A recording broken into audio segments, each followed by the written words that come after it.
خب به نام خدا امروز میخوایم بیماری ADHD یا Attention Deficit Hyperactivity Disorder که به عنوان بیش‌فعالی شناخته میشه براتون توضیح بدیم. این بیماری خیلی هم ناشایع نیست. ما تو بچه ها زیاد میبینیم و عمدتا تشخیص این هم تو بچه ها و عمدتا پسر بچه ها بیشتر دیده میشه و تشخیص هم تو اون سن بیشتر داده میشه.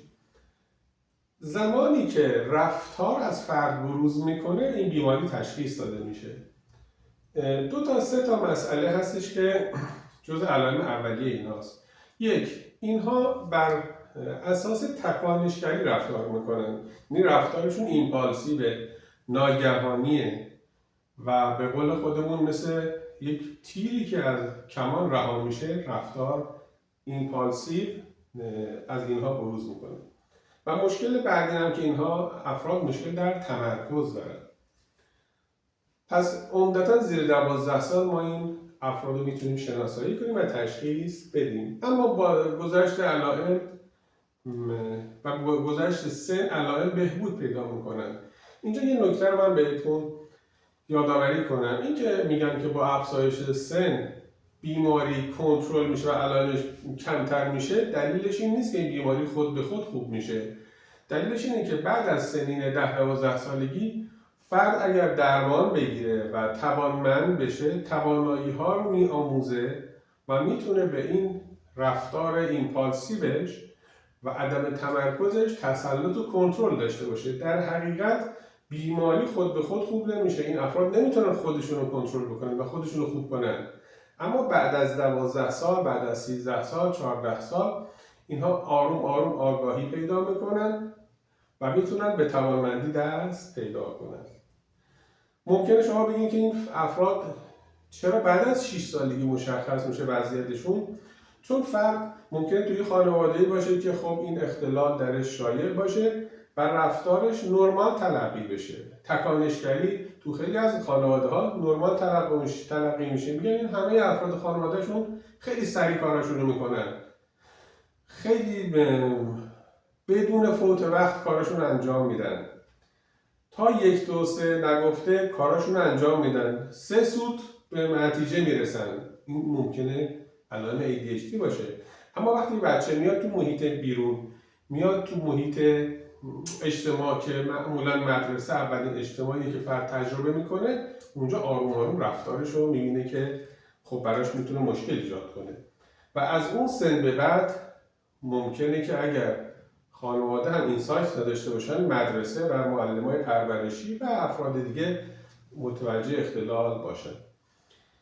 پس مدرسه رفتن یک فضاییه که برای بچه ها خیلی مفید میتونه باشه. اکثر بچه ها تو سنین اول مدرسه رفتارهاشون عمدتاً شبیه خانواده شونه، اما هرچی آروم آروم سن تحصیلشون میره بالا از محیط تأثیر میگیرن و خلق و خو و رفتارشون شبیه محیطی که درس میخونن میشه.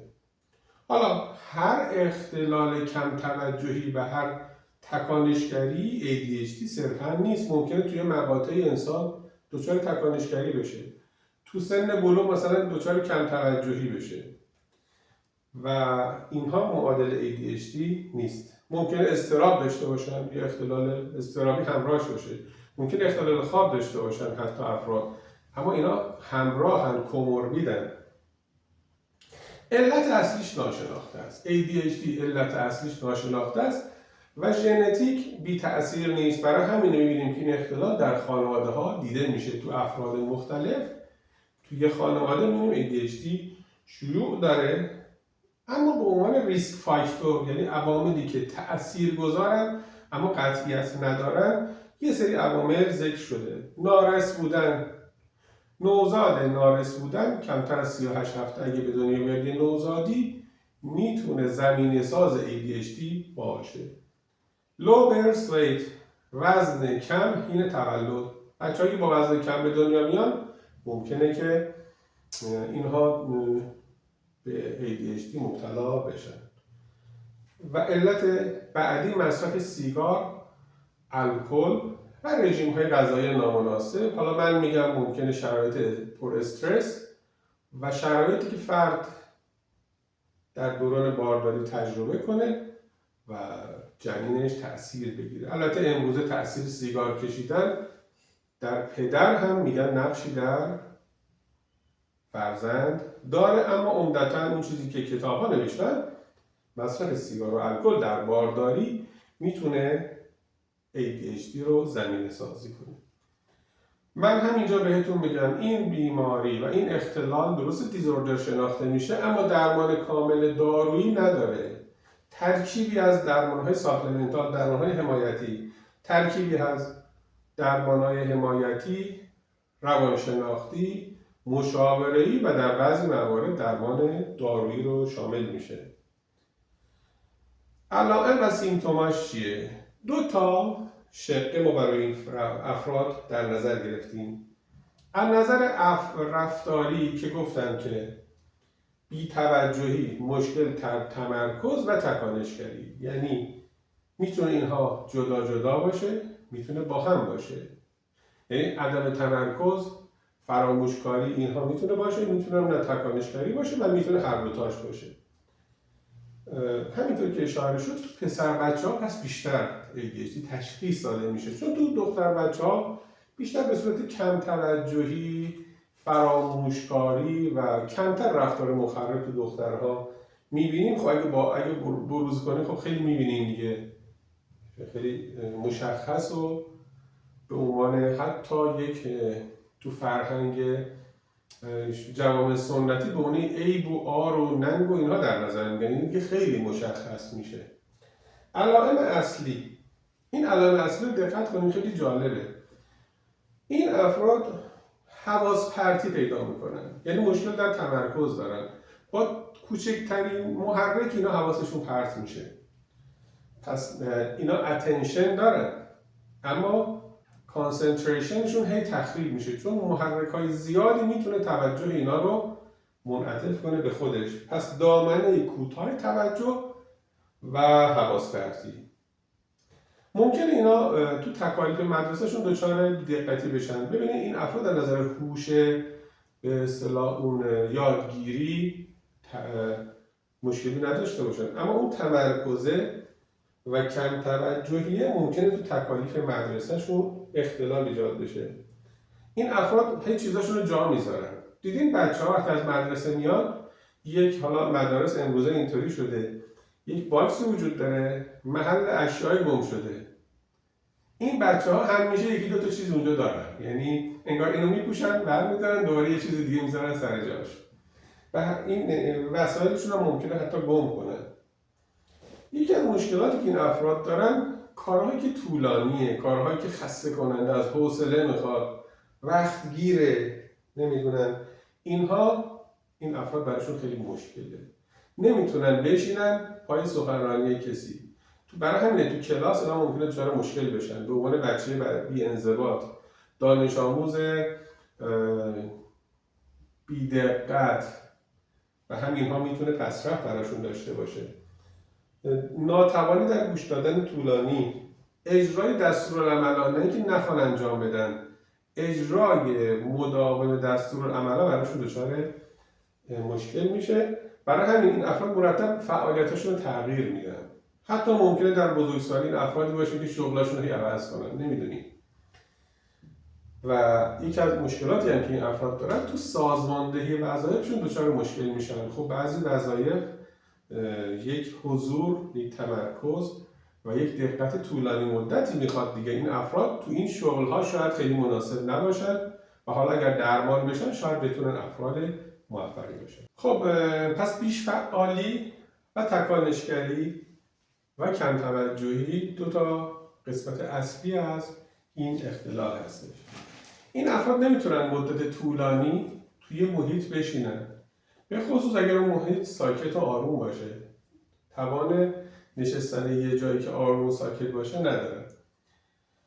بیقرارن، تمرکز نمیتونن بکنن روی کاری که بخوان فوکوس کنن، روی کاری که بخوان تمرکز زیادی انجام بدن، این اصلا حوصله‌شون سر میره و ممکنه حتی حرکات فیزیکی و پشت سر هم و تکراری انجام بدن، پاشون رو مرتب تکون بدن، نمیدونم سرشون رو بخارونن، یا مرتب حتی رفتارهای انجام بدن که یه مقداری در آدم عادی ما نمیبینیم. بعضی وقتا این افراد خیلی پرحرف میشن و طاقت صحبت کردن دیگران ندارن، هی مدام میپرن تو حرف دیگران و حرفشون رو قطع میکنن. خیلی اینها بدون فکر ممکنه عمل کنند و یکی از مشکلات این افراد در بزرگسالی اینه که احساس خطر، یعنی خطرپذیری ندارن، ریسک های زیادی میکنن، بدون فکر رفتارهای پرخطر میکنن و راجع به عواقب کارشون فکر نمیکنن که خب تو بعضی اختلالات ما حتی اینو میبینیم. تو اگر بخوایم این ADHD رو تو مراحل مختلف فصیح خلاصه و جمع‌بندی بکنیم، این افراد تو مدرسه ممکنه موفقیت تحصیلی زیادی حاصل نشه براشون، ممکن حتی افت تحصیلی پیدا کنند و از اون مهمتر تو مسائل ارتباطی دچار مشکل بشن، تعامل اجتماعی ضعیفی داشته باشن، مقابله با مشکلات و اون درس هایی که نیاز به تمرکز داره براشون خیلی سخت باشه و بعضی اوقات می‌بینید نظم و انضباط کافی هم در مدرسه ندارن. پس این افراد وقتی که شاگرد مدرسه میشن، یه شاگرد خیلی خوب برای معلم میتونن نباشن، با اینکه ضریب هوشیشون ممکنه هیچ مشکلی نداشته باشه، اختلال یادگیری نداشته باشن، اما چون همین چند تا صفت که من اشاره کردم میدونیم تصور کنین افراد میتونن جز دانش آموزای خیلی خوب نباشن، چه از نظر تحصیلی چه از نظر ارتباطی، که خب ما امروزه میگیم آموزش و پرورش، هدف از آموزش هدف از پرورش مسائلیه که به ارتباط جمعی برمیگرده و نظم و انضباط هم که خب جزء اصلی کارهاست. این افراد چون نمیتونن توی این شرایط خوب ظاهر شن، پس موفقیت تحصیلی میتونن نداشته باشن یا کمتر داشته باشن. چه شرایطی با اینها مرتبطه؟ بیشتر اوقات اضطراب دارن. خب این سایت دارن، خودشون متوجهن، اما در اثر این عدم هماهنگی بین اون خواستشون و فعالیتاشون میبینن که این شرایطی نیست که ازش راضی باشن و اضطراب میگیرن. اضطرابشون هم اینه که ممکنه احساس کنن تو فعالیت بعدی هم دچار مشکل میشن مجدد. اختلال نافرمانی مقابله‌ای oppositional deficit disorder، یعنی این افراد حتی میتونن خصومت ورز بشن، یعنی صفت هاستیلیتی یا خصومت ورزی در این افراد بالا باشه و نمیتونن تبعیت از فرمان کنن، تبعیت از بزرگترها کنن. اینها میتونن دست به رفتارهای منفی و مخرب به خصوص با مراجع قدرت داشته باشن، به ویژه با معلمان، بزرگتر و افراد صاحب قدرت. حالا ما طرح‌هاش هم داریم دیگه، افرادی که مشکل با مراجع قدرت دارن، اما میتونه این تو زمینه ADHD باشه. ببینید عزیزانی که با کودک سر کار دارن، با مدرسه سر کار دارن، با محیط‌های آموزشی سر کار دارن، تا همینجا که رسیدیم من براتون بگم شناسایی این افراد در همون حول و حوش سالهای اول ابتدایی بسیار بسیار مهمه. چه بسا اینها میتونن تمایل به رفتارهای ضد اجتماعی داشته باشن، بزهکار بشن، دزدی کنند، دعوا کنند، خرابکاری کنند، حیوان آزاری کنند، کودک آزاری کنند. ببینید خواه نخواه ذهن ما میره به سمت این افراد دیر یا زود گیر مراجع قانونی میفتن، دیر یا زود از اون امتیاز اجتماعی که میتونن داشته باشن، میتونن به عنوان یک فرد موفق تلقی بشن، فاصله بگیرن و چون وسایل ارتباطیشون هم ضعیفه نمیتونن از خودشون دفاع کنن. پس بنابراین خیلی مهمه شناسایی این افراد. من اینو تو پرانتز گفتم، شناسایی افرادی که ADHD دارن تو سنین کودکی مهمه. چرا مهمه؟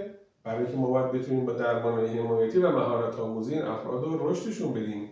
ببینید اگر بچه‌ای رفتار آنتی سوشیال داشته باشه، خب سر و کارش با قانون میشه و خواه نخواه از طبقه اجتماعی تحصیل کرده و همکلاسی‌هاش عقب میافته و این یه سیکل معیوب میشه که این افراد میتونه داخل این گرداب ببره.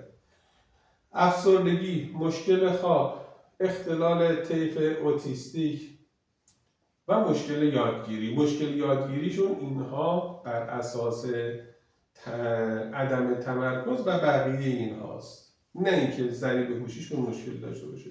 ممکنه برعکس اینا حتی زره‌پوشی بالایی هم داشته باشن. اما این افراد چون نمیتونن این شرایطی که گفتیم پشت سر بگذارن، پس اینها مشکل یادگیری از نظر کار ذهنی و مغزی ندارن، نظر رفتاری دچار مشکل میشن. یکی از نکات جالبی که برای ADHD همیشه مطرحه اینه که خب اینا تو کودکی شناساییشون راحته. آیا در بزرگسالی هم ما میتونیم به راحتی اینا رو کشف کنیم؟ این خیلی سخته. ممکنه این افراد اصلا در بزرگسالی شناسایی نشن. ممکنه رفتارشون نرمال تلقی بشه، ممکنه پذیرفته بشه، چه بسا اینها بتونن توی شرایطی باشن قدرت، سمت، منصب چیزی داشته باشن و این فرد میبینین که با اون صفتش میتونه این فعالیتش رو ادامه بده. پس در بزرگسالان تشخیص بسیار مشکله. علائم میتونه متفاوت از کودکی باشه. اینجا دیگه بیش فعالی کمتر میشه، بیشتر مشکل بی‌توجهی پیدا میکنن، چون بی‌توجهیشون باقی میمونه. بعضا بی‌دقت میشن، بعضا جزئیات رو نگاه نمیکنن، یک کاری رو میخوان همینطور سرهمبندی کنن، زود تمومش کنن، زود یک وظیفه که به عهده‌شونه برسونن به نتیجه. مثلا خونه رو جارو میکنن، میبینین که اون دور و برا هنوز کثیفه، زیر مبل کثیفه، ظرفا رو شسته اما پشت ظرفا نشسته و چیزای دیگه که تو کارهای خونه است. این افراد یک کوه از کارهای نیمه تمام دارن. کارهای نیمه تمام ممکنه کارهای فعالیت مثلا هنری باشه. میگه من مثلا همون ورزش کردن خودمون، میگه از شنبه من دیگه میرم ورزش. ممکنه اهمال کاری توش باشه. ممکنه بره حتی باشگاه کتاب آموزشی بخره، کارگاهشو بره، لباس ورزشی خیلی شیک و خوب بخره، ثبت نام هم بکنه، اما نره یا میره زود رها میکنه. پس ببینیم این افراد چقدر ما دور و بر نگاه کنیم میتونیم ببینیم کارهای ناتمام زیادی دارن این افراد. و یکی از مشکلات اینا مهارت سازمانی ضعیفه. تو جمع یعنی نمیتونن خوب خودشون رو نشون بدن. این افراد خواه نخواه چه شغلایی انتخاب میکنن؟ شغلایی که با آدما سر کار نداشته باشه، شغلایی که نخوان جواب پس بدن، شغلایی که نخوان گزارش بدن، شغلایی که تک محور باشه، شغلایی که خود محور باشه و از توضیح و بازخواست به مراجع بالاتر یه جورایی در رنج و عذابن، تفره میرن، قرار ملاقاتی کنسل میکنن، اون شغلا رو انتخاب نمیکنن، خیلی از اوقات بیقرارن، خیلی از اوقات عصبانی میشن و نوسانات خلقی زیادی تجربه میکنن. به واسطه همه اینها که گفتیم تحریک پذیر هم میشن، چون بالاخره تحریک پذیری به دنبال تمام اینها میاد. و یکی از مشکلات اینها ناتوانی در مقابله با استرسه. مدیریت استرس این افراد ضعیفه، پس استرس زیادی دریافت کنن و یکی از علل تحریک پذیری بیش از حد اینها اینه که نمیتونن استرس رو تحمل کنن، تاب‌آوریشون پایین، رزیلنسشون کاهش داره و برای مهارت آموزی خودتون میدونین حتما ما باید تاب‌آوری داشته باشیم. اصلا تغییر رفتار بدون تاب‌آوری معنی نداره و امکانش نیست. یکی از مشکلاتی که این افراد به دنبال میکشن اینه که راجع به کارشون فکر نمیکنن، مایوپیا دارن، یعنی به عواقب کار. این راننده های بسیار بسیار بی‌ملاحظه‌ای میشن، پرخطر میشن، چه بسا خیلی از تصادفات رانندگی تو ایام ترافیک، ایام شلوغی از این هاست. شما دارین میرین جاده شمال، بسیار ترافیک سنگینی است، همه وایستادن، یه نفر میندازه از اون خاک ها، میره اون جلو، میپیچه جلوی کسی که حالا بعد همه میگن آقا مگه ما نمیخوایم این مسیر رو بریم؟ مثلا شما فکر کردین که ما اینجا ایستادیم تماشا کنیم و این افراد اصلا طاقت ندارن. ببینید چقدر این رفتارها شایعه و چقدر برامون تکراریه و متاسفانه در جامعه میبینیم. اینها خیلی ریسک میکنن. یکی از چیزایی که من خدمتتون بگم اینه که خواه نخواه این افراد به طور مستقیم و غیر مستقیم میافتن تو دام افراد سوء استفادهگر، چون اینها تحمل ندارن یک کاری رو انجام بدن. خب ما اینو میدونیم دیگه، تا رنج تحمل نکنی گنج نیابی. پس قبل از گنج رنجه به اصطلاح. پس رنجم زمان میخواد، شما باید زمانی صرف بکنید تا به این دست رنجت برسی. این افراد چون نمیتونن صبر کنن، کارهای پر ریسک میکنن، معاملهای پرخطر میکنن، کارهایی میکنن که بقیه میگن ای آقا چرا این کارو کردی؟ چرا تو دام این آدم افتادی؟ چرا گول خوردی؟ در صورت این فرد به جهت خصوصیات درونی خودش نتونسته طاقت بیاره. میگه من میخوام یک شبه پولدار بشم، میخوام یک شبه موفق بشم. نمیشه راهی پیدا کنم من 4 سال نیام دانشگاه، 2 سال قبلش درس نخونم برای کنکور، 1 سال قبلش کلاس آمادگی نرم.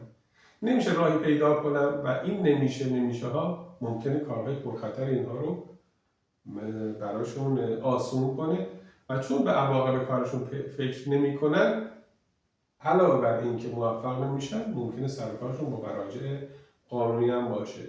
به طور خلاصه اگر بخوایم یک جمع‌بندی راجع به ADHD داشته باشیم، ADHD اختلالی هست، اولا اختلال یا دیزوردر، اختلال به صورت رفتاری تو کودکی بروز میکنه. چه بسا ما تو کودکی این افراد اگر تشخیص بدیم خیلی راحت تر تا تو بزرگسالی که گفتیم علائمشون ممکنه مبهم بشه، ممکنه با مسائل دیگه قاطی بشه و ممکنه که تشخیصشون سخت بشه، چون این افراد یه جور اختلال رفتار پیدا میکنن. علاوه بر تکانشگریشون، علاوه بر اینکه فراموشکارن، علاوه بر اینکه تمرکز ندارن، به صورت رفتارهای اجتماعی هم چون تعاملات اجتماعی قوی نمیتونن ایجاد کنن، اصلا یاد نگرفتن و هیچ وقت هم نیومدن دنبال این باشن، چون از مراجع قدرت فرمانپذیری ندارن. میگه آقا این استاد حالا یه چیزی برای خودش میگه دیگه، کی حوصله‌شو داره بره 8 ساعت کلاس آموزشی؟ بعضا میبینیم که دادگاه‌ها و قاضی‌ها میگن اجباراً شما باید بری اینو دوره ببینی و این درسته، چون اینا وقتی که زورشون نرسه تبعیض میکنن، تا اونجا که زورشون برسه قدرتشون رو به خرج میدن، نمیتونن تمرکز کنن راجع به کاری که بسیار بسیار براشون مفیده. میگن آقا یه میانبر پیدا کنیم، پس غیبت از مدرسه میکنن، غیبت از محل کار میکنن، غیبت از وظایفشون میکنن، کاراشون رو نیمه تمام میذارن. این افراد پس به مرور هی پسرفت اجتماعی پیدا میکنن. در نهایت اگر بخوایم درمان اینو انجام بدیم، زمانی که ما آموزش برامون راحت تره، زمانی که وظایف اجتماعیمون پررنگ نشده، بایستی اونجا مهارت آموزی ها، چون درمان قطعی که نداره، درمان قطعی درمان حمایتی و آموزشی و مشاوره‌ایه. حالا در بعضی مواقع میتونیم از داروها کمک بگیریم.